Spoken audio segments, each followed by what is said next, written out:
welcome to Fight News Now Extra. I'm John Pollock, and we are heading into the weekend with your latest news in mixed martial arts as John Randine and Robin Black will be discussing all of the headlines, including odds for Saturday's title fights. Tim Kennedy makes a challenge to a former UFC star, and Dana White throws out an interesting name he would like to talk to.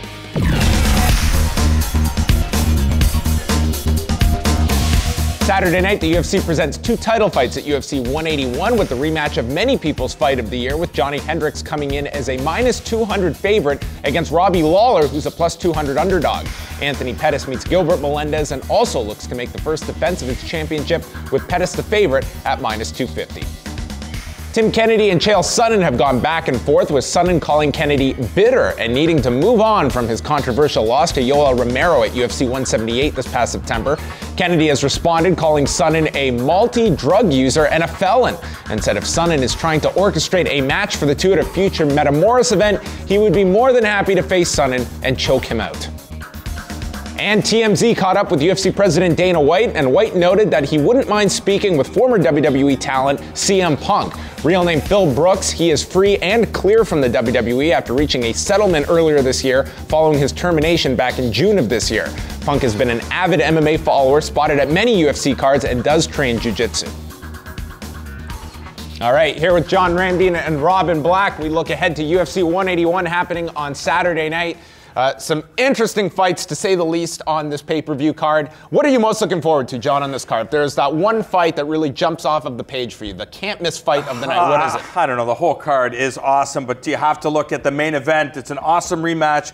Guys at the top of the food chain. And for me, I've been such a big Robbie Lawler fan for so many years. I was a fan of Johnny Hendricks' too when he was in the WEC. And you look at that 170-pound division, you know, Carlos Condit was the champion, Johnny Hendricks now the champion. They faced off in the UFC. But the idea of Robbie Lawler becoming the new UFC welterweight champion, to me, is just so thrilling. Yeah, I got to go with Showtime versus Grime Time, because this one, this is a great fight. Gilbert Melendez kind of gets his second chance at the UFC title already. He's proven he is one of the 5 best lightweights out there in the world, and he's exactly the kind of guy to make this really tough on Pettis. And, you know, I spent hours with Pettis, or hours breaking down his fights for my breakdown on 5 rounds on Monday, and when you watch the economy of movement this guy uses, the smoothness, he writes beautiful poetry in that ring, but Melendez wants to go in and just rip it all up and throw it on the ground. Awesome. One of the interesting points about this fight that has kind of been overlooked is the impact Bjorn Rebney had on this fight happening. If you recall, Melendez got that offer from Bellator, and it was UFC that had to match it with not only the coaching gig,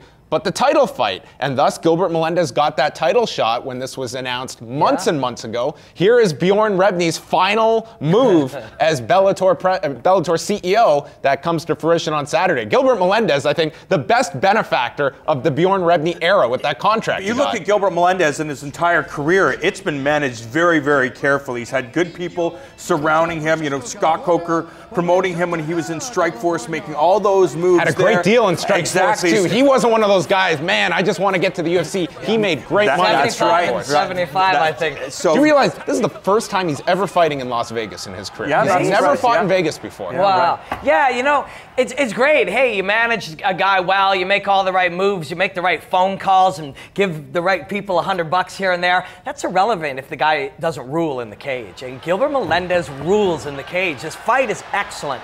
It can go any way.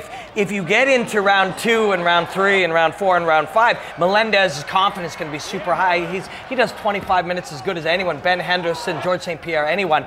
But Pettis has the ability to shut you off. It's the best fight on the card. It's the best fight of the month. What's great about it is you look at the family support. Obviously, Anthony Pettis has Sergio. Duke is like a father to him. So it's a real family there. Gilbert Melendez, obviously the guys that he trains with, Jake Shields, like a family member, but his wife is a former Strikeforce champion, so she understands it. So when he goes home, he has support from all areas. So that's why I think Gilbert Melendez is going to be so mentally strong, so prepared for this fight, because he is not going to overlook Anthony Pettis and vice versa. It is going to be a tremendous fight. But again, Robbie Lawler's my guy. Yeah, but that's why you like it, because he can do everything necessary to win, and Pettis has the ability to shut you off at any time. It's a perfect fight.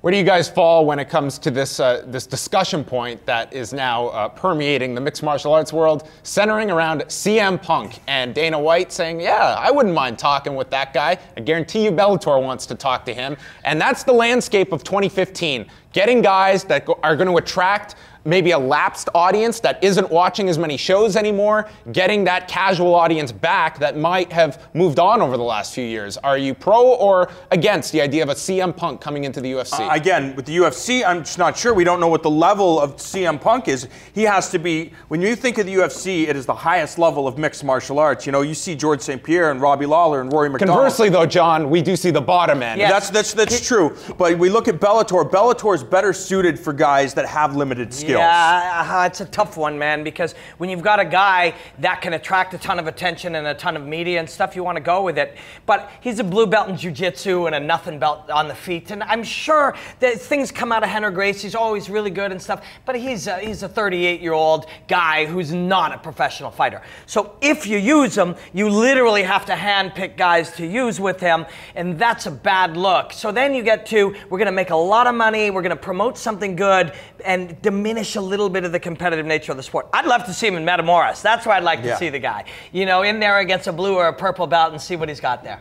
Do you not feel it will help? I mean, you bring this guy in, it's going to bring an audience as well that is going to shine a light on your other talent. And I think that for the UFC right now, I think, Robin, their philosophy was, to your point, but Bellator's is the polar opposite. And I think UFC, they're understanding that now. This is the battleground for eyeballs right now. And a CM Punk maybe 2 years ago didn't make a ton of sense for us in the UFC, but in 2015, that's the game in this promotional war. Yeah, maybe. To me, I don't see a fit. I think even at the lowest level of the guys in the UFC, they're just infinitely better than CM Punk in all areas. But I don't know. I'm not there to see how much time he's spending on the stand-up game. The curiosity is there, though. Exactly, yeah. I agree, and that's what it comes down to. I used to feel like there were warring factions of entertainment against pure sport, and I was on the pure sport side, but we lost that battle. It's a mix now. All right. For Robin Black, John Ramdeen, I'm John Pollock. Stay tuned for more Fight News Now Extra.